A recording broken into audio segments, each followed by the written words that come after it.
चलो, कल आत्मा और ब्रह्म तक हो गया था, है ना। आज जो है एक टॉपिक बचा हुआ है, उसमें ऋत का सिद्धांत है ना। वेद और उपनिषद में 3 चीजें थी, एक बचा हुआ है ऋत।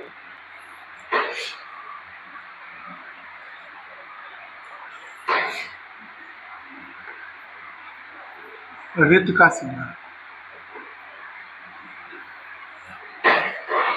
ठीक है। क्या बचा हुआ है? ऋत का सिद्धांत। तो हम वेद पढ़े, उपनिषद पढ़े, और वेद और उपनिषद के अनुसार आत्मा का जो कॉन्सेप्ट था वो देख लिए, है ना। अब हमको जो देखना है वो देखना है ऋत का सिद्धांत। छोटा सा टॉपिक है, 60 शब्द में पूछता है, 100 शब्द में पूछता है, तो इसके बारे में पता रहेगा तो बनाते बनेगा इसको, है ना। देखो, प्रीलिम्स में भी पूछ लिया जाता है कि ऋत क्या है। तो ऋत प्राकृतिक नियम होता है, नैतिक नियम होता है, कर्म का नियम जो होता है उसको ऋत बोलते हैं। देखो, ऋत का जो शाब्दिक अर्थ है, ऋत का जो शाब्दिक अर्थ है, इसको बोला जाता है उचित या सही। उचित या सही, इसे क्या कहा जाता है? उचित या सही। ऋत के बारे में ये कहा गया है कि ये जगत में अन्य चीजों से पहले विद्यमान रहा है। सब कुछ से पहले क्या रहा है? ऋत रहा है। तो ऋत और कुछ नहीं है, नियम है। क्या है? नियम। ऐसी व्यवस्था है जिससे विश्व संचालित हो रहा है। ऋत ऐसी व्यवस्था है जिससे जगत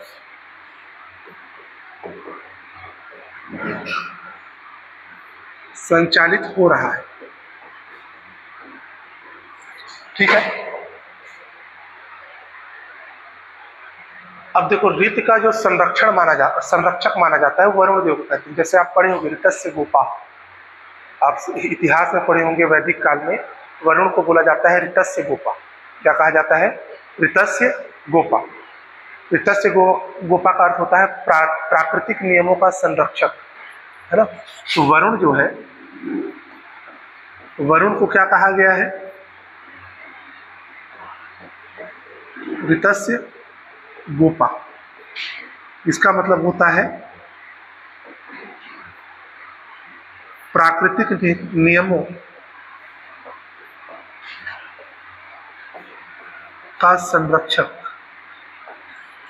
प्राकृतिक नियमों का संरक्षक वरुण को कहा गया, ठीक है। अब ऋत के संबंध में 3 व्याख्याएं हैं। कितनी व्याख्याएं हैं? 3। अब देखो, ये प्राकृतिक नियम आ गया तो प्रीलिम्स में भी प्रश्न पूछता है, तो प्रीलिम्स के हिसाब से भी याद रखें। ऋत का अर्थ क्या होता है? प्राकृतिक नियम, क्योंकि ब्रह्मांड में सबसे पहले प्राकृतिक नियमों का उद्भव हुआ है, और उसके बाद ही नैतिक नियम और फिर कर्म का जो सिद्धांत है वो आता है।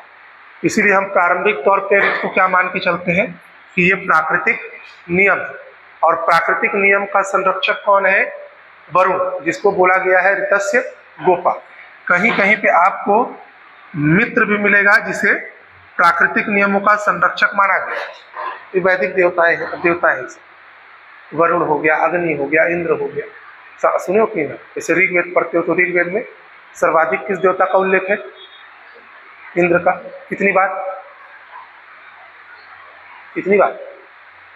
250 बार। उसके बाद अग्नि का उल्लेख है, कितनी बार? 200 बार। 200 बार ना। फिर इसके बाद किसका उल्लेख है? देवताओं में सबसे ज्यादा उल्लेख किसका? इंद्र का। फिर अग्नि का, कितनी बार? 200 बार। फिर किसका? हाँ, किसका? हाँ, वरुण का 30 बार। 30 बार उल्लेख है ऋग्वेद। तो वैदिक कालीन तीसरा सबसे प्रमुख देवता यही था, वरुण।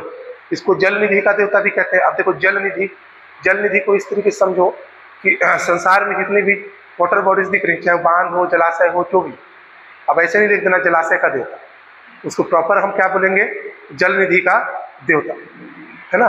तो जो जल के स्रोत जितने में है उनका देवता कौन कहलाता है, वरुण, वरुण को कहते हैं, है ना। तो जल निधि का देवता भी कहा जाता है। अब जल किससे संबंधित, तो प्रकृति से संबंधित है ना, है कि नहीं। इसलिए प्राकृतिक नियमों का संरक्षक है, संरक्षण लिखा गया है, संरक्षक हो गई ना।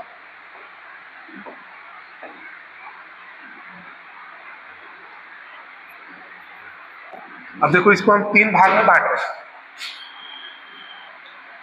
पहला है प्राकृतिक नियम, ये क्या है, ऋत को एक हम बोल रहे हैं प्राकृतिक नियम। कौन सा वाला लाइट, ठीक है, ठीक है, और ठीक है। देखो हम बोल रहे हैं प्राकृतिक नियम, है ना। तो प्राकृतिक नियम के अंतर्गत ब्रह्मांड में जितने भी पिंड हैं, सूर्य, चंद्रमा, तारे, जितने भी आकाशीय पिंड हैं, इन सब का संचालन किससे हो रहा है, प्राकृतिक नियम से, ठीक है। तो प्राकृतिक नियम मतलब जितने भी संसार में आकाशीय पिंड है, सूर्य, चंद्रमा, तारे हैं, है ना, समुद्र है, इस सब का संचालन जिससे हो रहा है उसको क्या बोल रहे हैं हम, प्राकृतिक नियम। दूसरा है नैतिक नियम। दूसरा क्या है, नैतिक नियम। अब जो नैतिक नियम है ये नैतिक कर्तव्यों के रूप में व्याप्त है। किसके रूप में व्याप्त है, नैतिक कर्तव्यों के रूप में व्याप्त है। ये सदाचार के नियम है एक तरह से, जिसका पालन करना मनुष्य के साथ साथ देवताओं के लिए भी अनिवार्य माना गया, ठीक है। तो ये क्या कहलाता है, नैतिक नियम भी कहा गया। और नैतिक नियम से ही आगे बढ़ोगे तो नैतिक नियम से ही क्या बनेगा, फिर कर्म का सिद्धांत बनेगा, है ना। तो इसके बाद आता है कर्म कांड का।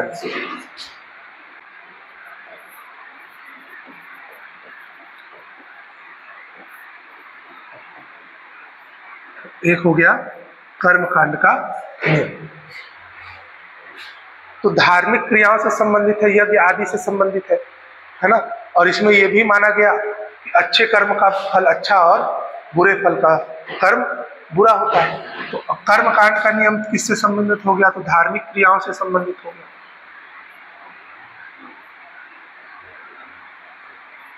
ठीक है भाई। प्राकृतिक नियम से ही नैतिक नियम बने, नैतिक नियम से ही कर्म कांड के नियम बने, नैतिक नियम से ही, तो जैसे नैतिक कर्तव्य बोल रहे हैं।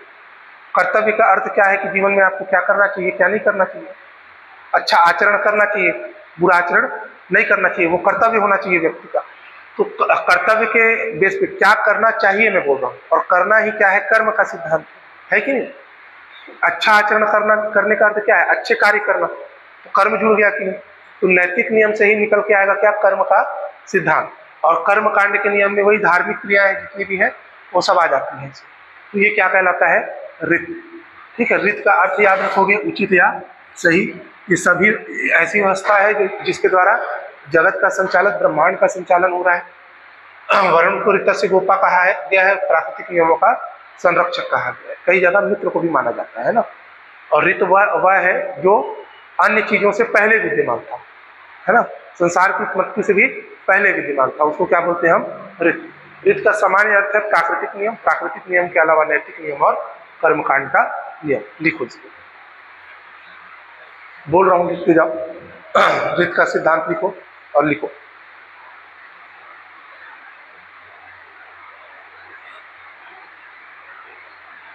लिखोगे ऋत का शाब्दिक अर्थ, ऋत का शाब्दिक अर्थ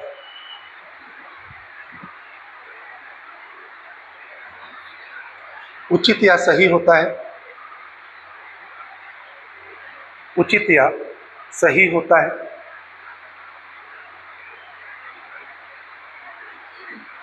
उचित या सही होता है। ऋत व्यवस्था का नियम है, ऋत व्यवस्था का नियम है,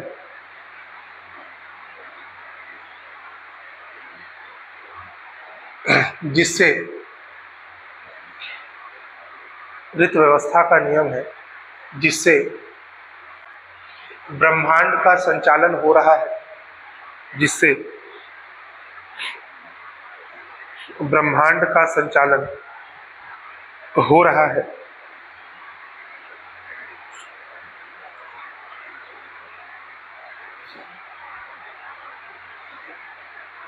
यह जगत की सभी चीजों के, यह जगत के सभी चीजों के पहले से विद्यमान है, पहले से विद्यमान है।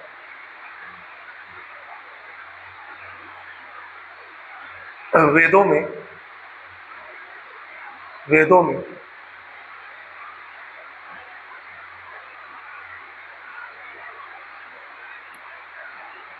वरुण को ऋतस्य गोपा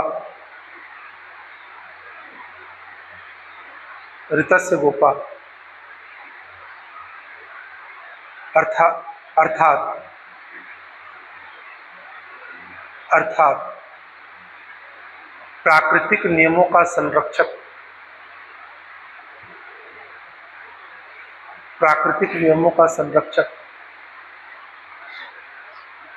कहा गया है।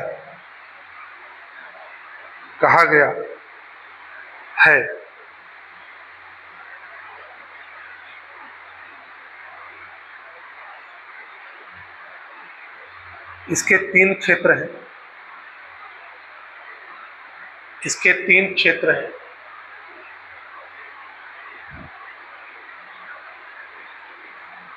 पहला प्राकृतिक नियम,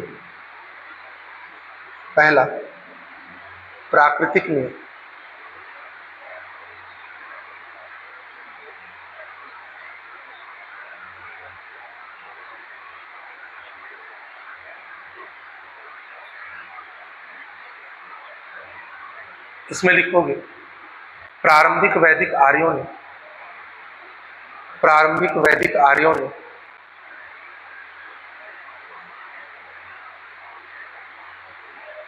प्राकृतिक नियमों की खोज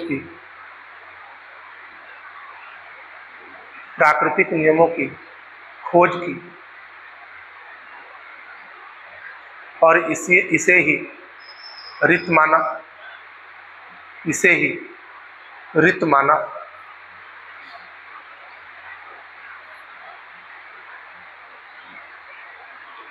ये प्राकृतिक नियम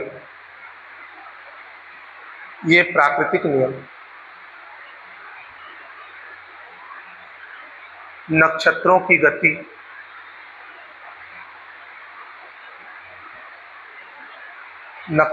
गति,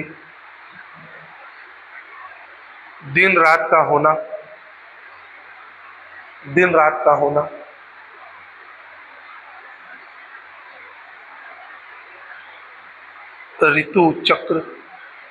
ऋतु चक्र आदि का संचालन करता है।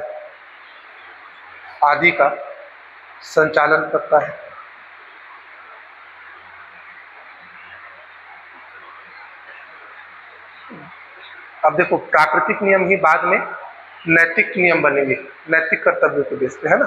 तो दूसरा डालो नैतिक नियम।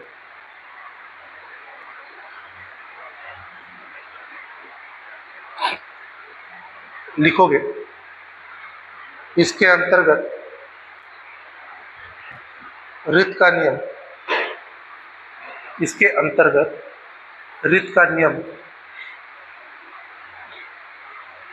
मानवों में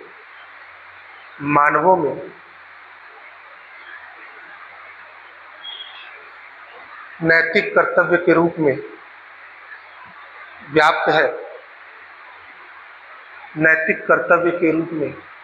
व्याप्त है।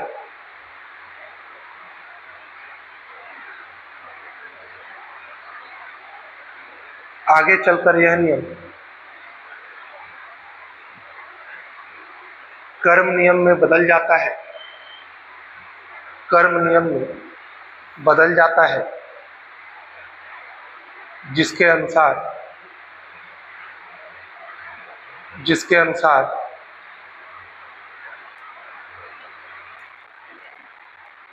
अच्छे कर्म का फल शुभ, अच्छे कर्म का फल शुभ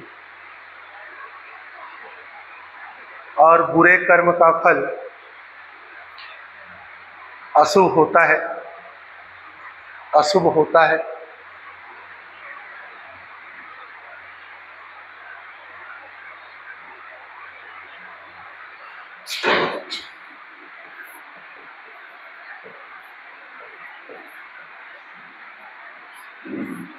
ठीक है, आगे का लाइन दिखाऊंगा, उससे पहले ये दो शब्द को समझ लो ना।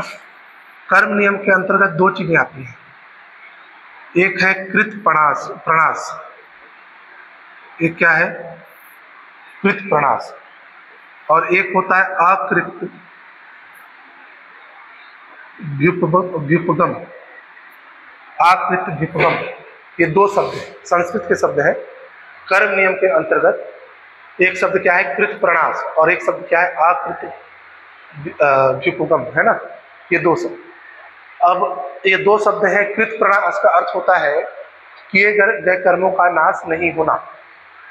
जो कर्म किए हैं आप, है ना, वो कर्म का फल मिलना ही मिलना है। तो किए गए कर्म के फल का नाश हुआ क्या, नहीं। कुछ भी करोगे तो उसका फल मिलना ही मिलना है, मतलब परिणाम रहित हो नहीं सकता कोई भी चीज दुनिया में। कुछ भी करते हो तो फल मिलता है कि नहीं मिलता है, मिलता है कि नहीं मिलता है। परीक्षा में पढ़ते हो तो पास होते हो, नहीं पढ़ते हो तो फेल होते हो। तो ऐसा है क्या कि बीच का स्थिति ना पास हुए ना फेल हुए, ऐसा है क्या, नहीं है। तो किए गए कर्मों का नाश नहीं होता है, उसका फल मिलता ही मिलता है। उसको क्या बोलते हैं, कृत प्रणास। और आकृत व्युपगम, इसका अर्थ ये होता है कि नहीं किए गए कर्मों का फल का नाश हो जाना। जैसे ये संभावना तो है ना कि आप परीक्षा के लिए पढ़ेंगे तो पास ही होंगे, फेल होने की संभावना कम है। लेकिन आप पढ़ेंगे ही नहीं तो फल का नाश हो जाएगा।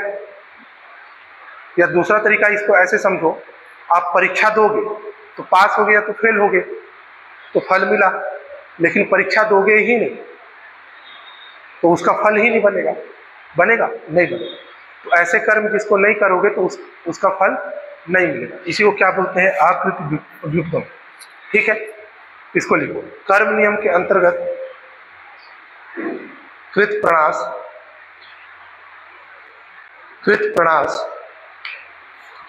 कर्म नियम के अंतर्गत कृत प्रणास, ब्रैकेट में लिखोगे किए गए कर्मों का नाश नहीं होगा, किए गए कर्मों का नाश नहीं होगा।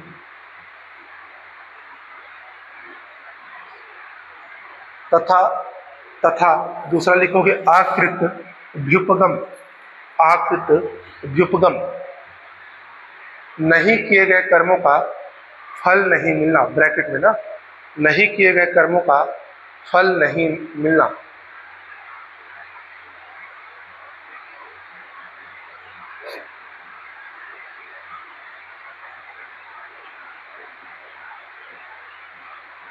हुआ।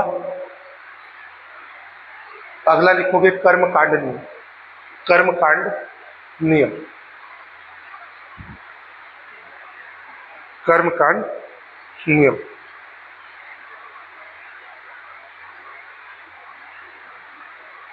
लिखोगे इस रूप में ऋत,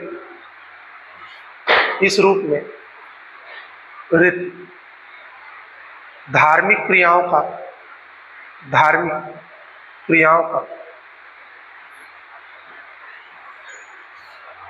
धार्मिक क्रियाओं का नियम है, धार्मिक क्रियाओं का नियम है।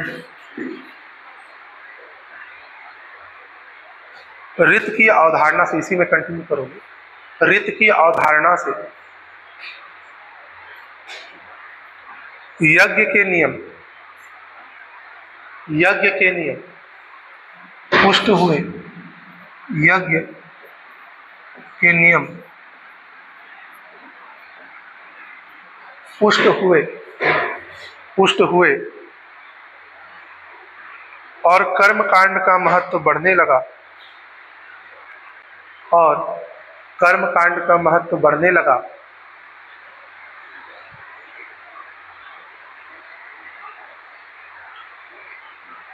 कर्म कांड का महत्व बढ़ने लगा और रित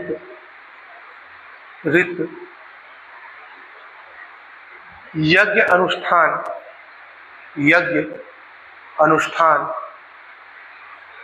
का पर्यायवाची बन गया। ये हो गया आपका कर्म कांड का नियम। ठीक है, कंक्लूड करेंगे इसको, लिखोगे अगला पैराग्राफ चेंज करके। ऋत का पालन मानवों के साथ साथ देवी देवता और प्रकृति के सभी अवयव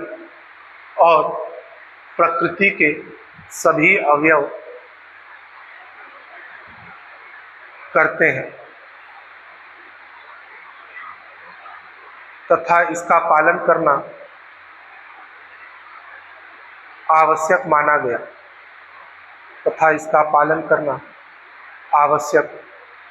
गया।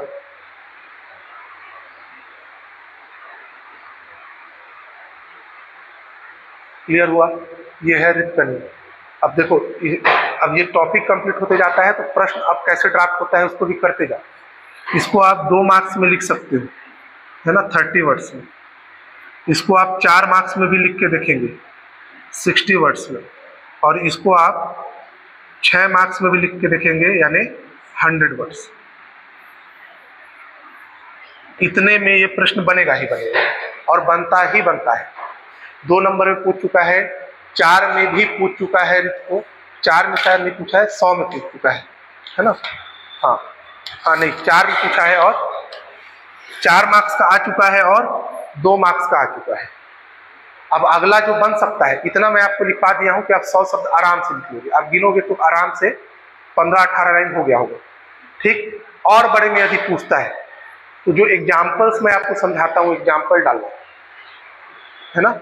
जैसे प्राकृतिक नियम है, प्राकृतिक नियम में जो भी बताया उसके बाद आप उसको बोल रहे हो नक्षत्रों की गति, है ना, नक्षत्रों की गति, ऋतु चक्र, ये सब लिखे हो, दिन रात का होना, है ना। तो अब उसमें अगर बड़े में पूछता है तो उदाहरण ऐड करिए। प्राकृतिक नियम है तो आपने बता दिया ये होता है, फिर आप ये बताइए, अच्छा विकास भी बताइए। हालांकि हम बताते चले हैं कि पहले प्राकृतिक नियम, और प्राकृतिक नियम से ही क्या बनेंगे, उसका पालन करने लगेगा तो कर्तव्य जैसा हो जाएगा वो, कि हर स्थिति में इसको फॉलो करना ही करना है। तो फिर वो क्या बन जाएगा, नैतिक नियम। और नैतिक नियम में क्या है, वो कर्म कर रहा है तो कर्म का नियम आ गया, और कर्म के नियम से ही आगे जाके कर्म कांड। अब कर्म करेंगे तो कैसा कर्म, तो यज्ञ अनुष्ठान आदि करेंगे, तो इसीलिए फिर कर्म कांड का नियम। तो एक के बाद एक, तो ऋत का विकास भी व्यवस्थित तरीके से हुआ, पहले प्राकृतिक, फिर नैतिक, फिर कर्म कांड। पहले कर्म कांड नहीं आया, पहले क्या आया, प्राकृतिक। ठीक है, अब इसमें 100 शब्द में तक का तो है आपके पास, मान लीजिए और बढ़ा दिया, बढ़ा सकता है, कुछ भी करके पूछ सकता है 15 नंबर में, तो लिखना यही है। लेकिन आपको क्या करना है, एग्जाम्पल्स ऐड करते जाना है। प्राकृतिक नियम में आप बताइए, जैसे सूर्य के चारों ओर पृथ्वी का घूमना, पृथ्वी के चारों ओर चंद्रमा का घूमना, है ना, दिन और रात का होना तो है, लिखे ही हम। ऋतु चक्र परिवर्तन में बताइए, आप मौसमों के नाम लिखिए। ये सब किसके कारण है, प्राकृतिक नियम के कारण। नैतिक कर्तव्य में आपको मैं बोला कर्म का नियम है, कृत प्रणाश और आकृत व्युपगम, ये 2 सिद्धांत है। एक में कर्म करोगे तो उसका नाश नहीं होगा, कर्म कियो तो उसका फल मिलेगा। तो बताइए, एक विद्यार्थी परीक्षा की तैयारी करता है, परीक्षा देता है, तो 2 ही परिस्थिति हो सकती है, एक तो वह सफल हो जाए, एक तो असफल। दोनों ही परिस्थितियों में उसको फल की प्राप्ति हुई कि नहीं। और दूसरा जो है कि आप अगर कर्म नहीं करेंगे तो फल का नाश हो जाएगा, है ना।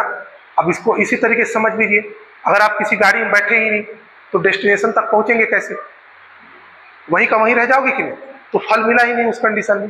तो ये 2 आया, तो ये एग्जाम्पल हो गया। कर्म कांड में तो वैदिक कार्यों से जोड़ के कर्म यज्ञ अनुष्ठान को इसको लिख देना कि वैदिक काल में यज्ञ अनुष्ठान को ही सबसे महत्वपूर्ण कर्म माना गया, यही कर्म कांड का सिद्धांत रहा। एग्जाम्पल ऐड करोगे तो 7-8 लाइन और ऐड हो जाएगा, और उतना ऐड हुआ मतलब आप पहुंच गए कहाँ, 15 नंबर कंप्लीट कर दिए कि नहीं कर दिए। और फिर कुछ जो होता है बड़े प्रश्नों में जो भूमिका बनाने वाला कि वेदों और उपनिषदों में ऋत का नियम सबसे महत्वपूर्ण नियम है, ये सब तो भूमिका बनाते बनेगा ही बनेगा, सीख जाओगे जब। ये समझ आया। अब देखो अगला जो शुरू करना है हमको चारवाक शुरू करना है, ठीक है। क्या पढ़ेंगे हम अगला? चारवाक। आपके सिलेबस में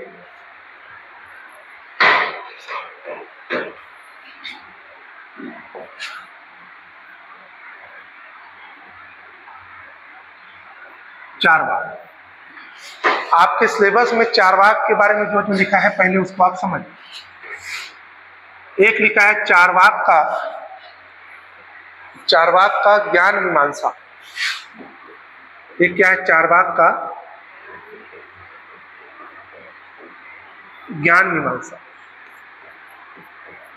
एपिस्टेमोलॉजी, ठीक है।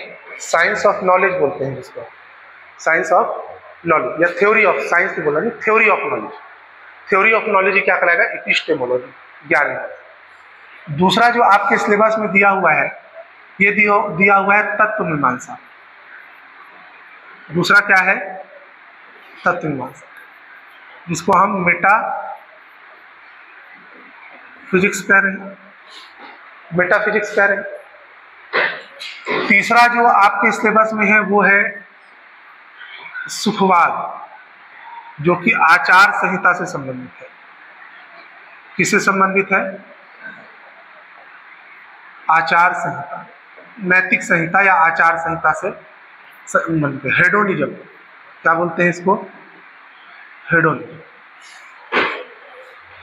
हेडोनिज्म है ना, सुखवाद। तो ये 3 चीजें मुख्य रूप से आपके सिलेबस में दी हुई है। लेकिन इसके अलावा भी कुछ चीजें हमको पढ़नी है। जैसे क्या पढ़ना है समझिए। इधर लिख देता हूं मैं, देखो चारवाक। देखो आपको बुक में तो केवल क्या मिलेगा? ज्ञान मीमांसा, तत्व मीमांसा और सुखवाद, है ना, एपिस्टेमोलॉजी, मेटाफिजिक्स और हेडोनिज्म, यही है। अब अगर आपसे प्रश्न पूछ दिया कि चारवाक दर्शन की विशेषताएं क्या है, एक प्रश्न बन सकता है। एक कम क्या देख लेंगे हम? विशेषताएं। अभी नितांत भौतिकवादी है, लोकायत दर्शन भी बोलते हैं इसको, लोकायत दर्शन भी बोला जाता है, ठीक है। प्रकृति पे ज्यादा विश्वास करता है और तत्व पे ज्यादा विश्वास करता है, मतलब जो दिखता है वो बिकता है वाला कॉन्सेप्ट है इसका, समझ रहे हो ना। जो दिख रहा है उसी को मानूंगा। कुर्सी दिख रही है इसलिए कुर्सी का अस्तित्व है, नहीं दिख रही है तो अस्तित्व नहीं है। और मैं जो महसूस करूंगा उसी का अस्तित्व है, ये चारवाक का कहना है। तो भौतिकवादी, ये भौतिक तत्वों को बहुत ज्यादा महत्व देता है, मटेरियलिस्टिक है या नेचुरलिस्टिक है, ठीक है। अब देखो विशेषताएं देखना है। अब विशेषताएं देखने के अलावा आपको आलोचना भी करनी पड़ेगी चारवाक दर्शन की, समझ में आ रहा है? आलोचना भी करनी पड़ेगी। क्यों करनी पड़ेगी? आप जितने भी भारतीय दर्शन है, चाहे वो आस्तिक हो चाहे नास्तिक हो, चाहे वो ऑर्थोडॉक्स हो चाहे वो हेटेरोडॉक्स हो, चाहे वो एथिस्ट हो चाहे अनेथिस्ट हो, है ना, किसी भी प्रकार के हो, ये क्या मान के चलते हैं कि जो जीवन का अंतिम लक्ष्य है, अंतिम जो उद्देश्य है वो मोक्ष प्राप्त करना है ना, अटेनमेंट ऑफ साल्वेशन या लिबरेशन, यही तो हमारा अंतिम मोक्ष है, लक्ष्य है, यही है। हर किसी का यही लक्ष्य है। ये भारतीय दर्शन का कॉन्सेप्ट है, चारवाक का कॉन्सेप्ट नहीं। मानव जीवन का अंतिम जो उद्देश्य है वो यहाँ इस जीव जगत में रहते हुए वो सुखों को प्राप्त करे, और जब तक जीवन है तब तक सुख को भोगे, भौतिक तत्वों को भोगे। तो मोक्ष की तो बात करता ही नहीं है ना। स्वर्ग नर्क आत्मा ईश्वर सब का खंडन करता है। तो हमको एक आलोचना देखनी है, आलोचना देखेंगे। लेकिन भारतीय दर्शन में हर एक मत का अपना महत्व होता है। हर एक वैचारिक जो मत है उनको मान्यता दी गई है, भले वो किसी का विरोध करता हो। भाई जैन और बौद्ध धर्म की उत्पत्ति या दर्शन की उत्पत्ति ही वेदों के की बुराई से हो रही है।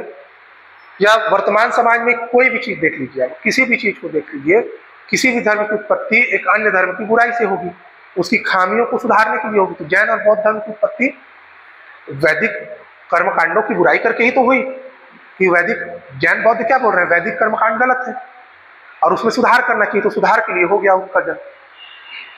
तो इसका भी तो अपना कुछ ना कुछ महत्व होगा यदि ये कुछ बोल रहा है तो। एक इसका क्या देखेंगे हम, महत्व। ठीक है, अब देखिए जो चारवाक है इसके बारे में याद रखिएगा। चारवाक दर्शन जो है इसके जो प्रतिपादक है या प्रवर्तक है, एक तो चारवाक आप जानते हो, नाम ही क्या है, चारवाक। और दूसरा जो है वो बृहस्पति याद रखेंगे। क्या याद रखेंगे, बृहस्पति। ठीक है, ये प्रतिपादक। चारवाक नहीं रहा तो बृहस्पति लेना है। ये क्वेश्चन आपसे प्रीलिम्स में भी बनता है।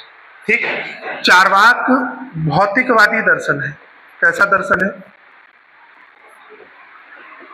भौतिकवादी। इसको स्वभाववादी दर्शन भी कहते हैं। क्यों बोलते हैं आगे समझ में आएगा। स्वभाववादी दर्शन, इसको लोकायत दर्शन भी कहते हैं। इसको क्या कहा जाता है, लोकायत दर्शन। जो चारवाक दर्शन है ये भारतीय दार्शनिक परंपरा की नास्तिक संप्रदाय के अंतर्गत शामिल है। इसके अंतर्गत शामिल है नास्तिक संप्रदाय। और अनीश्वरवादी है, अनीश्वरवादी। ठीक है, ये तो हमको इतना पता होना चाहिए कम से कम।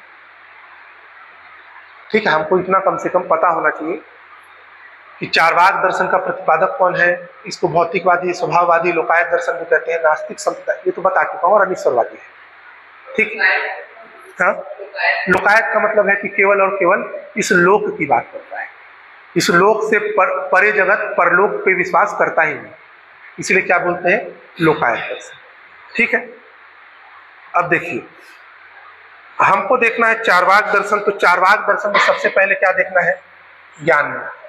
फिर देखेंगे तत्वमीमांसा, फिर क्या देखेंगे, सुखवाद, आचार संहिता, हेडोनिज्म।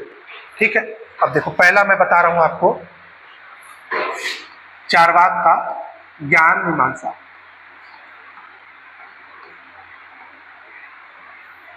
चारवाक का ज्ञान मीमांसा। अब चारवाक का जो ज्ञान मीमांसा है इसके अनुसार देखो क्या क्या चीजें हैं। देखो इसमें एक तो याद रखोगे यथार्थ ज्ञान का अध्ययन होता है।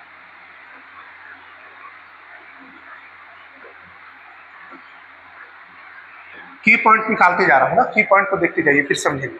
यथार्थ ज्ञान का अध्ययन किया जाता है। इसमें यथार्थ ज्ञान को ही प्रमाण माना गया है।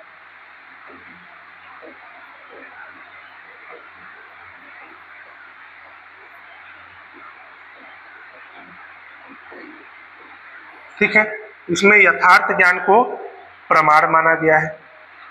अब भारतीय दार्शनिक चार प्रकार के प्रमाण की बात करते हैं। यथार्थ ज्ञान याद है, प्रमा, एक बताया था शब्द प्रमा, रस्सी को रस्सी समझना ना कि सांप। तो रस्सी को रस्सी समझोगे मतलब क्या है, वो वास्तविक ज्ञान है वो, जबकि उसको सांप समझिए तो वो अवास्तविक है कि नहीं, जिसको भ्रम बोलते हैं, मिथ्या बोलते हैं, अप्रमा बोलते हैं जिसको, है ना। तो यथार्थ ज्ञान को प्रमाण माना गया। अब भारतीय दार्शनिकों ने प्रमाण के चार प्रकार बताए हैं। कितने प्रकार, चार। अब ये चार प्रमाण कौन कौन से होते हैं, तो ये चार प्रमाण होते हैं। एक होता है प्रत्यक्ष प्रमाण, एक होता है अनुमान प्रमाण, एक होता है अनुमान प्रमाण, एक होता है उपमान प्रमाण,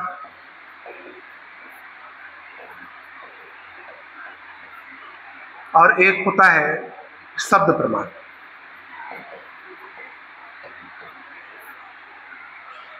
तो ये 4 प्रमाण बताए गए हैं, ज्ञान प्राप्त करने के तरीके हैं कि आप ज्ञान को कैसे प्राप्त करोगे। तो प्रत्यक्ष प्रमाण है, अनुमान प्रमाण है, उपमान है और शब्द है। अब इसमें समझिएगा ना, इसमें जो है चार्वाक केवल और केवल प्रत्यक्ष प्रमाण को स्वीकार करता है, केवल और केवल प्रत्यक्ष प्रमाण को स्वीकार करता है। अनुमान, उपमान, शब्द ये सबको झूठ मानता है, ये सब सत्य नहीं है बोलता है। कैसे समझो, अभी प्रत्यक्ष पे आएंगे। अनुमान प्रमाण के आधार पर क्या होता है, आप अनुमान लगाते हो, गेस करते हो ना। जैसे मैं बताया था कि आप कहीं दूर पहाड़ में धुआं देखते हो, क्या समझते हो उसका? आग है, यही समझते हो कि नहीं, कि धुआं दिख रहा है मतलब आग लगी होगी वहां पे। तो ये अनुमान के आधार पर प्रमाणित होता है। इसके आधार पे, अनुमान के आधार पे। न्याय दर्शन पढ़ेंगे तो बताऊंगा, बहुत डिटेल में पढ़ना है इसको हमको उदाहरण के साथ, ठीक है। अब किस आधार पर निर्धारित हुआ वो? अनुमान के आधार पे। लेकिन ये भी तो हो सकता है, जैसे कोरबा है, कोरबा में अभी एक दिन बीच में इतना राखड़ फ्लाई ऐश उड़ा था कि सारी पूरा कोरबा में धुआं धुआं हो गया था कि नहीं हो गया था? मतलब आप एक व्यक्ति को दूसरे तक देख नहीं पाते। अभी कुछ दिन पहले का बात है। अब वो आग के कारण हुआ क्या? नहीं। अब उसको अगर कोई व्यक्ति दूर से देख बोल रहा है कि बहुत भयंकर आग लगा है, तो झूठ है कि सही है? झूठ है कि नहीं है भाई? आग के कारण नहीं है वो, तो धूल उड़ा और धूल के कारण भी धुआं आपको दिख सकता है। जैसे अभी पर्यावरण प्रदूषण में एक आप धुंध पड़ते हो, स्मॉग पड़ते हो। स्मोक सुने हो शब्द? स्मोक नहीं ना, स्मॉग। क्या बोल रहा हूं मैं? स्मॉग। स्मॉग क्या होता है? तो धुंध और धुआं ये दोनों में मिल जाए तो ये बनता है। तो ये आग के कारण हुआ क्या? नहीं। तो अनुमान तो कहीं ना कहीं गलत हो जाता है कि नहीं? लेकिन आप उसको प्रत्यक्ष रूप से देख लिए कि आग जल रही है और धुआं उठ रहा है, तो आप विश्वास कर लोगे। इसी प्रकार उपमान को समझिए। उपमान का अर्थ ये होता है कि आप पहले से कोई वस्तु को जानते हो और उसके सादृश्य से कोई वस्तु देख लिए तो आपको लगा कि यही है। जैसे आप जंगल गए घूमने और मान लो अपना उत्तरी छत्तीसगढ़ जो है, तमोर, पिंगला और सेमर सोत अभ्यारण्य वाला जो क्षेत्र है, सूरजपुर और बलरामपुर वाला क्षेत्र उत्तर प्रदेश से लगा हुआ है। अब वहां घूमने गया और आपको गाय जैसी एक वस्तु दिखी, गाय जैसी एक जानवर दिखी। आप तुरंत क्या बोल दिए उसको? नीलगाय। क्या बोल दिए? नीलगाय। बोला गया ना, किस आधार पे बोला गया? उपमान के आधार पे, सादृश्यता के आधार पे, कि गाय जैसे दिख रही है, गाय जंगल में रहती नहीं है। हमारा दिमाग तुरंत बुद्धि लगाएगा, गाय जंगल में रहती नहीं है इसलिए क्या होगी? नीलगाय होगी। यही तो अनुमान लगाओगे। लेकिन ये भी तो हो सकता है कि रात के अंधेरे में देखे हो गाय ही रही हो, आप मान के आ गए क्या है वो? नीलगाय है। गलत हो गया कि नहीं हो गया? हुआ कि नहीं हुआ? ऐसे शब्द, तो शब्द में तो बहुत सारा लिख दिया गया है कि ऐसा होता है वैसा होता है। जैसे वेदों में लिख दिया गया, चार्वाक के अनुसार, मेरे अनुसार नहीं ना, वेदों में लिख दिया गया कि अंतिम सत्य परम तत्व ही है, परब्रह्म ही है, जो कुछ है परम ब्रह्म है। तो अगर शब्द में लिख तो दिया गया लेकिन मैं उसको देखा ही नहीं तो कैसे माने? इसीलिए इस 4 प्रमाण में किसको मानेगा? केवल और केवल प्रत्यक्ष प्रमाण को। ठीक है, किसको मानता है? प्रत्यक्ष प्रमाण को। क्योंकि इसका मानना है कि जो हम देख सकते हैं, जो हम स्पर्श कर सकते हैं, जो हम अपनी इंद्रियों से स्पर्श कर सकते हैं, अनुभव कर सकते हैं, वही सत्य है। अब ये प्रत्यक्ष को 2 भाग में बांटता है। देखो, प्रत्यक्ष है तो प्रत्यक्ष का संधि विच्छेद करता है प्रतिधन अक्ष में, प्रतिधन अक्ष में। ठीक है, प्रति का अर्थ होता है सामने, प्रति का अर्थ क्या होता है? सामने। और अक्ष का अर्थ होता है आंख। क्या होता है? आंख। तो प्रत्यक्ष क्या हो जाएगा? जो आंखों के सामने है, जो आंखों के सामने है, उसी को क्या बोलेंगे हम? प्रत्यक्ष कहेंगे। अब देखो, प्रत्यक्ष प्रमाण को मानता है, अब बोलता है प्रत्यक्ष प्रमाण है ना। मैं किसको मान रहा हूं? प्रत्यक्ष प्रमाण को मान रहा हूं। तो प्रत्यक्ष किसी वस्तु का मुझे कैसे होगा? तो प्रत्यक्ष किसी वस्तुओं का इंद्रियों के माध्यम से होगा। किनके माध्यम से होगा? इंद्रियां। तो इंद्रियां जो है वो प्रत्यक्ष का स्रोत है, प्रत्यक्ष का स्रोत है इंद्रियां। और केवल इंद्रियां ही हैं जो सत्य ज्ञान का स्रोत है। इंद्रियां ही क्या है? सत्य ज्ञान का स्रोत है। अब देखो, अब इंद्रियों से है, आप बोल रहे हो कि मैं जो देख रहा हूं, इंद्रियों का मतलब क्या है? देखना, सुनना, सूंघना, स्पर्श करना, यही तो हुआ। तो 5 इंद्रियों से मैं जो अनुभव करूंगा वही सत्य है। तो 2 प्रकार से ये प्रत्यक्ष को फिर 2 प्रकार से बांटता है। एक कहलाता है बाह्य प्रत्यक्ष, एक क्या कहलाता है? बाह्य प्रत्यक्ष। और एक कहलाता है मनस प्रत्यक्ष। एक क्या कहलाता है? मनस प्रत्यक्ष। बाह्य प्रत्यक्ष का अर्थ यह है जो 5 इंद्रियां हैं, आप स्पर्श करके समझ गए कि ये पोडियम है, स्पर्श करके मैं ये समझ गया स्टाइलस है या पेन है, समझ आया कि नहीं आया?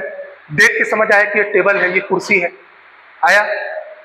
हवा चल रही है, स्पर्श हुआ शरीर पे तो समझ आया वायु है, पृथ्वी देखा तो समझ आया जमीन है, पेड़ पौधे देखा तो पेड़ है। तो मैं 5 इंद्रियों से जो अनुभव किया वो किस में गया? बाह्य प्रत्यक्ष में। लेकिन कुछ चीजें ऐसी हैं जो इंद्रियों से अनुभव नहीं होती, जिसको हम आंतरिक इंद्रिय कहते हैं। और आंतरिक इंद्रिय में कहलाता है मन। क्या कहलाता है? मन। अब चार्वाक है, चार्वाक को यदि सुख नहीं मिला तो दुखी होगा कि नहीं होगा? तो दुख का अनुभव कैसे करेगा? मन से करेगा। अगर उसको गुस्सा आएगा तो मन से, किसी से ईर्ष्या करेगा, प्रेम करेगा तो मन से करेगा। तो मन को भी मानता है कि मन से भी हम किसी भी चीज को अनुभव कर सकते हैं। तो अनुभव के 2 प्रकार, एक तो बाह्य प्रत्यक्ष के माध्यम से और एक मन के माध्यम से। तो बाह्य प्रत्यक्ष और मनस प्रत्यक्ष, ठीक है। तो ये क्या है? चार्वाक की ज्ञान मीमांसा, चार्वाक की ज्ञान मीमांसा कहते हैं इसको, ठीक है। अब तत्व मीमांसा समझा रहा हूं, उसके बाद इसको लिख पाऊंगा, ठीक है। देखो,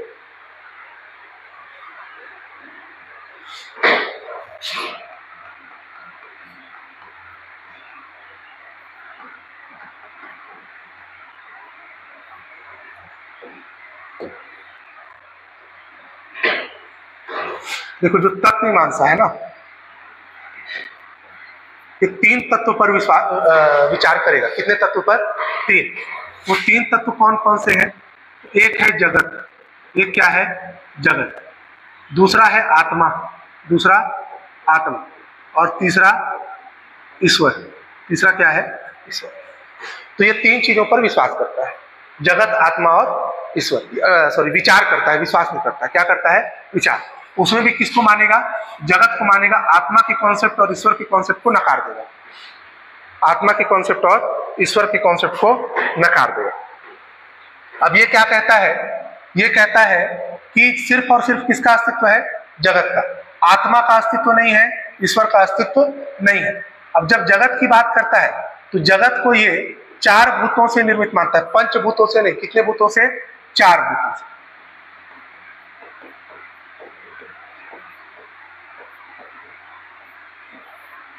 चार भूत, पंच महाभूत होते हैं। पंच महाभूत क्या होते हैं? पृथ्वी, जल, अग्नि, वायु, आकाश। इसको हम क्या बोलते हैं?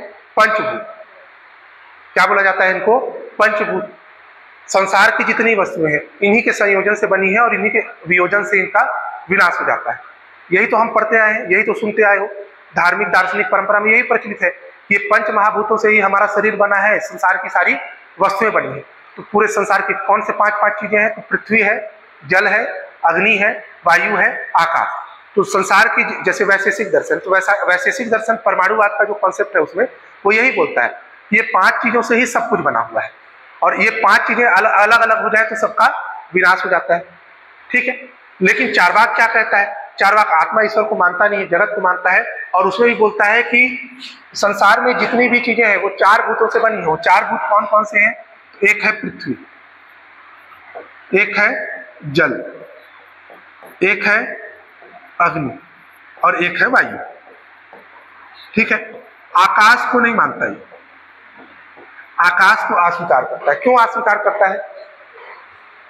आकाश को तो अनुभव ही नहीं कर पा रहा है। आकाश वो नहीं है, वो बादल है जो देखते हो ना ऊपर, ठीक है ना। वो क्या है? बादल है, वो आकाश नहीं है। पर्यायवाची ठीक है, चलो। आकाश मतलब गैप। क्या होता है? गैप। जैसे छत और जमीन के बीच जो गैप है, ये भी तो आकाश है। अब इसको अनुभव करके देखो, अभी देखो दिखेगा भी नहीं, तो चार्वाक के हिसाब से दिख भी नहीं रहा है, छू भी नहीं पा रहा हूं, मन से ना महसूस कर पा रहा हूं, ना इंद्रियों के माध्यम से महसूस कर पा रहा हूं, इसलिए आकाश नहीं है। तो पृथ्वी, जल, अग्नि और वायु, ये 4 भूतों से ही मानेगा। तो जगत का निर्माण जो है किन 4 भूतों से हुआ? पृथ्वी, जल, अग्नि और वायु से हुआ। समझ में आ रहा है? पृथ्वी, जल, अग्नि और वायु से विकसित हुआ ये, और इसी के विजन से जगत का विनाश हो गया। अब ये बोलता है कि इनके संयोजन से तो विकास होता है, इनके संयोजन से ही विनाश होता है, लेकिन ये जो प्रक्रिया है ये, इसके लिए किसी ईश्वर की आवश्यकता नहीं, किसी भी ईश्वर की आवश्यकता नहीं है। जगत जो बनता है तो जगत का जो विकास है, जगत का जो विकास है वह स्वसंचारित है। जगत का विकास कैसा है? स्वसंचारित है, मतलब अपने आप चल रहा है। इसमें किसी भी बाहरी तत्व की भूमिका नहीं है, ईश्वर की भी भूमिका इसमें नहीं है। क्या बोलता है? स्वसंचारित है, अपने आप हो रहा है। जो विकास हो रहा है, ये 4 भूत मिल रहे हैं, अपने आप मिल रहे हैं, अपने आप सब बनाते जा रहे हैं। ठीक है, जैसे आप ये समझिए, जैसे एक चेतना का कॉन्सेप्ट समझिए, इसमें चेतना को भी समझिए। चेतना में भी क्या, चेतना के बारे में भी क्या बोलता है? अच्छा, स्वभाववादी दर्शन इसीलिए कहते हैं इसको ना, क्या बोलते हैं इसको? स्वभाववादी दर्शन। क्योंकि अब प्रकृति का जो विशेषता है वो यही है कि स्वाभाविक रूप से विकसित हो रही है, अपने आप विकसित हो रही है ना, इसीलिए इसको क्या बोलते हैं? स्वभाववादी दर्शन। अब देखो, चेतना, जितने भी दर्शन है उसमें चेतना को अलग माना गया है, ईश्वर को अलग माना गया है। चेतना अलग तत्व है ऐसा कहा गया है, लेकिन जो चार्वाक है अपने तत्वमीमांसा के अंतर्गत बोलता है कि चेतना का विकास भी अपने आप होता है, अलग नहीं है। चेतना अलग नहीं है, चेतना का विकास भी पृथ्वी, जल, अग्नि और वायु से होता है, ये तत्वमीमांसा में कह रहा है। ठीक, इसके बाद देखो आत्मा के संबंध में क्या कहता है।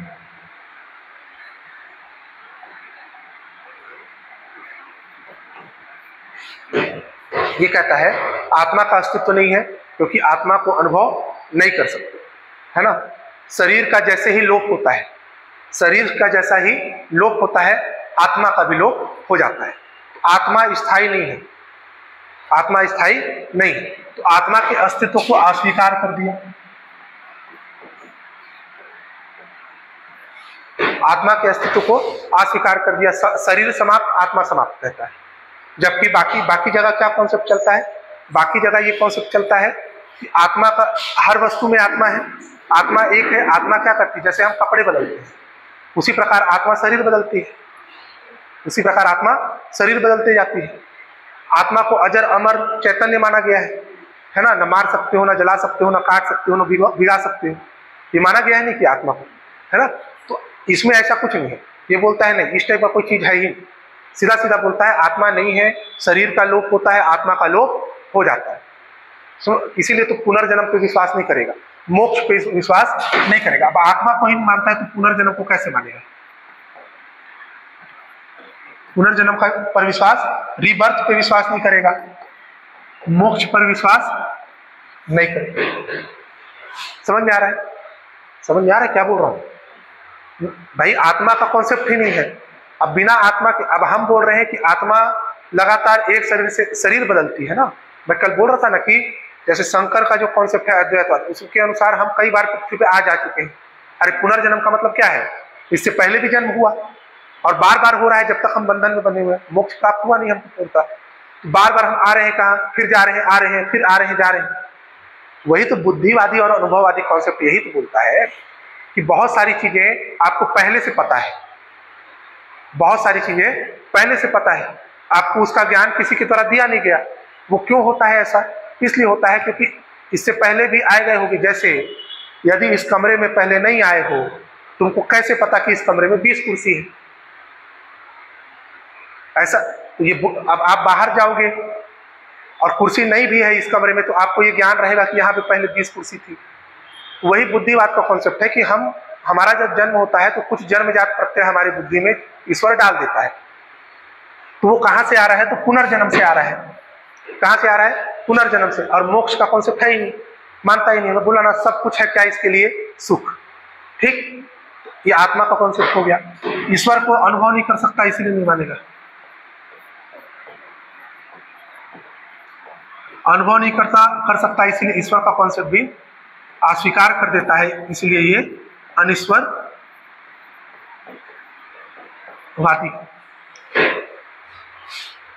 जिस चीज को मैं देख ही नहीं सकता उसको स्वीकार कैसे करूंगा? ईश्वर को का मेरे को प्रत्यक्ष हुआ ही नहीं, ईश्वर को मैं देखा ही नहीं, तो कैसे स्वीकार करूं? ठीक है, तो ये क्या हो गया आपका? ठीक है, लेकिन प्राकृतिक नियमों को मानता है ना, याद रखिएगा, भौतिक नियमों को मानता है और प्राकृतिक नियमों को ये मानता है। क्लियर है? ठीक है, तो ये दो हो गया। एक इसका कॉन्सेप्ट है सुखवाद। सुखवाद को भी समझा देता हूं, कल लिखवा दूंगा, 5 मिनट लगेगा, ज्यादा देर नहीं लगता इसको समझाने में, है ना। छोटा छोटा कॉन्सेप्ट है इसमें, ज्यादा बड़ा प्रश्न आएगा भी, मैक्स टू मैक्स 100 शब्द का, तो इसको मैं कल अच्छे से लिखवा दूंगा व्यवस्थित तरीके से। एक इसका कॉन्सेप्ट क्या है? सुखवाद, हेडोनिज्म, है ना।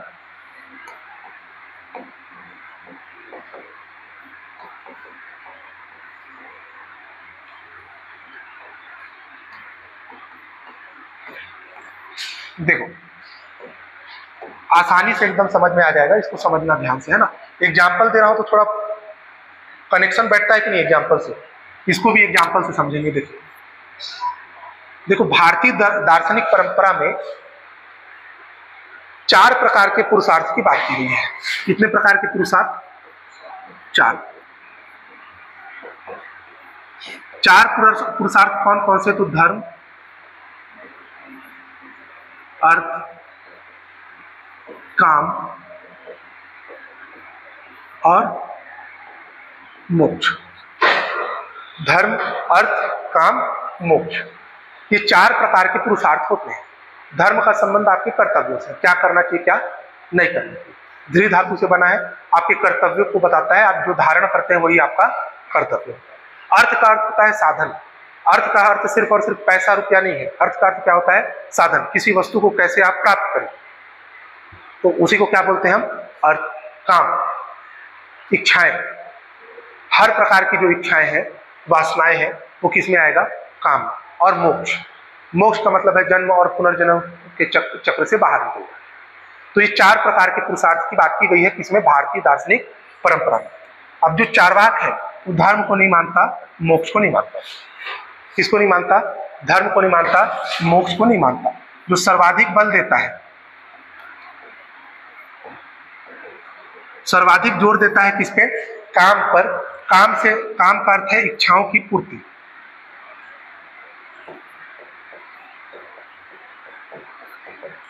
इच्छाओं की पूर्ति, ठीक है। तो इच्छाओं की पूर्ति को सबसे ज्यादा ये मानता है। अब इच्छाओं की पूर्ति के लिए हमेशा आवश्यकता पड़ेगी किसकी? अर्थ की। इसीलिए अर्थ को काम का साधन मानेगा, अर्थ को काम का साधन। स्वाभाविक सी बात है, धर्म और मोक्ष को छोड़ दो, कोई दिक्कत नहीं, कर्तव्यों का पालन नहीं करोगे चलेगा। पैसा कमाओगे तो मोबाइल आ जाएगा, पैसा कमाओगे तो गाड़ी आ जाएगा। तो मोबाइल प्राप्त करना आपकी वासना या इच्छा है। कार या जो भी भौतिक सुख है, जितने भी प्रकार के भौतिक सुख है, वो सब आपकी इच्छाएं हैं, है कि नहीं है? है। लड़कों के लिए कि शादी के लिए अच्छी लड़की मिल जाए, लड़कियों के लिए शादी के लिए अच्छा लड़का मिल जाए, इच्छा है कि नहीं? नहीं है। खराब लड़का मिले, वो लगता है अभी घर वाले कराएंगे तो हो जाएगा, है ना, सबको लगता है।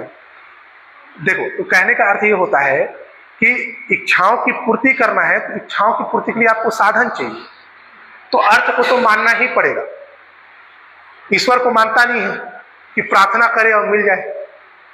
भगवान के नाम पे भीख भी नहीं मांगता चार्वाक। स्थिति तो ये है, स्थिति तो ये है ना, क्योंकि भगवान को तू मान नहीं रहा है, भगवान के नाम पे भीख मांगेगा तो तेरे को ये भी मानना पड़ेगा कि तेरे को जो भिक्षावृत्ति मिली वो किसके कारण मिली? ईश्वर के कारण मिली।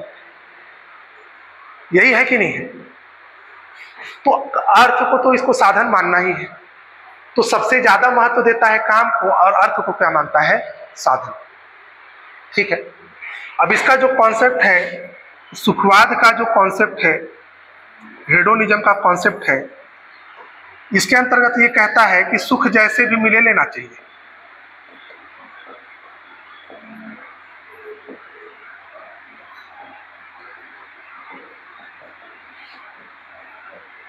सुख जैसे भी मिले लेना चाहिए, और व्यक्ति को सुख प्राप्त करने के लिए निरंतर प्रयासरत रहना चाहिए। हमको कैसे सुख मिलेगा उसके लिए हमेशा प्रयासरत रहना चाहिए। ठीक है, ये बोलता है कि सुख प्राप्ति के लिए छोटे छोटे दुखों को भी स्वीकार करना चाहिए। छोटे छोटे दुखों को भी स्वीकार करना, तो दुखों को भी स्वीकार करता है।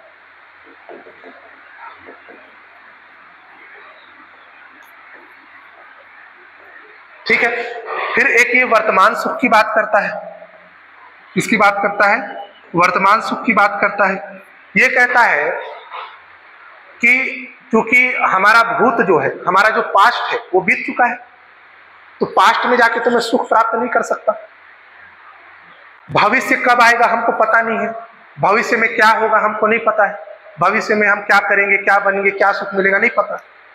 वर्तमान में जो चल रहा है, जैसा जो सुख मिल रहा है उसको महत्व देना चाहिए। ठीक है, तो वर्तमान में जो सुख है उसको महत्व दिया गया है। जो अभी जो मिल रहा है उसको लेते जाओ, सुख ग्रहण करते जाओ, भूत और भविष्य का मत सोचो, ये कहता है।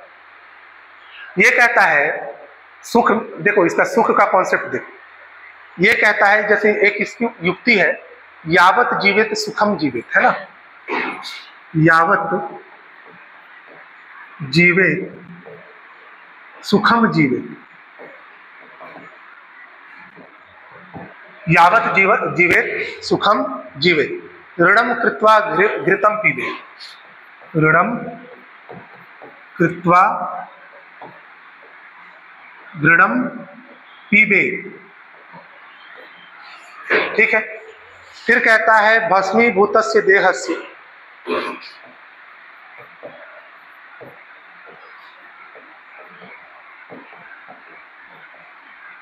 भस्मीभूतस्य देहस्य पुनरागमन कुतः,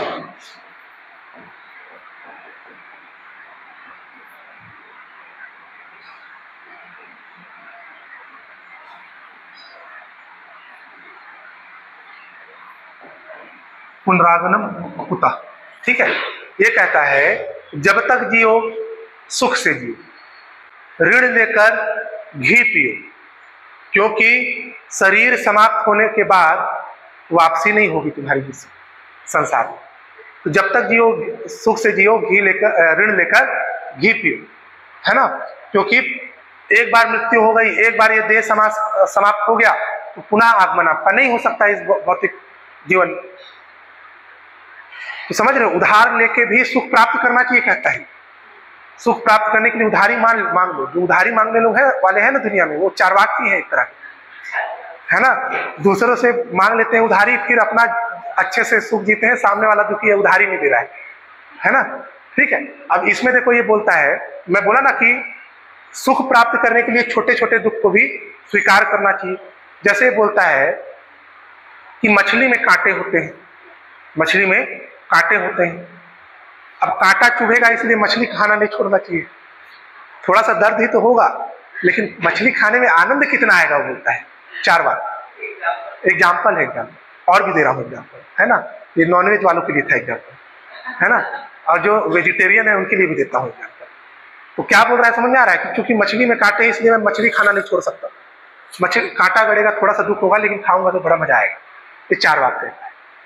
ये कहता है कि एक किसान है, फसल उगाता है, उपजाता है, अब इस डर से कि मवेशी उसको चर जाएंगे, फसल उगाना छोड़ दे क्या? नहीं, क्योंकि अंतिम जो उद्देश्य है इसके हिसाब से क्या है? सुख प्राप्त करना। क्या प्राप्त करना? सुख प्राप्त करना। इसीलिए इसका सिद्धांत क्या कहलाता है? सुखवाद। क्या कहलाता है? सुखवाद। अब इसमें में ना 2 प्रकार के चार्वाक हैं। एक है सुशिक्षित चार्वाक, एक कौन है? सुशिक्षित चार्वाक, और दूसरा है धूर्त चार्वाक, है ना। दूसरा क्या है? धूर्त चार्वाक। सुशिक्षित चार्वाक है तो थोड़ा सेंसिबल बात करता है कि जैसे ये बोल रहा है कि सुख प्राप्त करने के लिए हमको निरंतर प्रयास करना चाहिए, और सुख के लिए निरंतर प्रयास करो, वर्तमान सुख पे ध्यान दो, भूत और भविष्य पे ध्यान मत दो। वर्तमान ही हमारा सब कुछ है ना। संसार को भोगने के बारे में बात करते हो, सीधे सीधे बात करते। अब ये धूर्त चार्वाक इसलिए है, शब्द क्या है? धूर्त। ये बोलता है कि एक सन्यासी का आनंद भी उतना ही महत्वपूर्ण है जितना एक शराबी का आनंद है।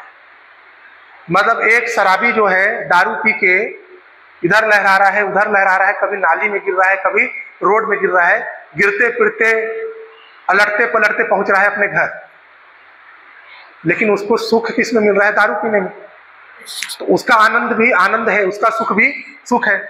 और एक सन्यासी है जो तपस्या कर रहा है, पूजा पाठ कर रहा है, दिन भर भगवान में, ईश्वर पे अपना मन लगा रहा है और उसको उससे सुख मिल रहा है। तो दोनों का सुख बराबर है, बोलता है कौन? धूर्त चार्वाक।